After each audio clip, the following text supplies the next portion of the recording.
అందరికీ welcome back to our channel. 90 days weight loss సిరీస్లో ఇది డే 14th అనమాట. అంటే ఆ రోజు గురువారం వచ్చింది. నేను కంప్లీట్గా ఫాస్టింగ్ ఉండి మార్నింగ్ నుంచి ఈవినింగ్ దాకా ఫ్రూట్స్ పాల మీదే ఉంటాను. కాబట్టి మార్నింగ్ వామ్ వాటర్తో స్టార్ట్ చేసి క్యారెట్ తీసుకున్నాను ఈరోజు ఫ్రూట్స్కి బదులుగా. దేవుడి దగ్గరికి పూజ కోసం అని చెప్పి శనగలు చేసి ఆ శనగల్ని ఈవినింగ్ స్నాక్స్కి 6-6:30 కల్లా తీసేసుకున్నాను అనమాట. ఈరోజు మా డిన్నర్ అయితే కొంచెం లేట్ అయింది. చపాతీ తీసుకున్నాను.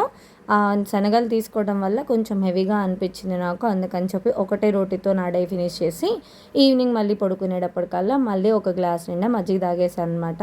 కొన్ని రోజులు అంటే ఒక 10 days దాకా నాకు మ్యాక్స్ గ్రీన్ టీ కానీ ఎక్సర్సైజ్ కానీ కొన్ని స్టాప్ చేద్దాం అనుకుంటున్నాను. ఏంటో రీజన్ కూడా నేను మీకు తర్వాత వీడియోస్లో చెప్తాను. మీరు కనుక మన ఛానల్ని కొత్తగా చూస్తుంటే కనుక ప్లీజ్ సబ్స్క్రైబ్ చేసుకొని సపోర్ట్ చేయండి.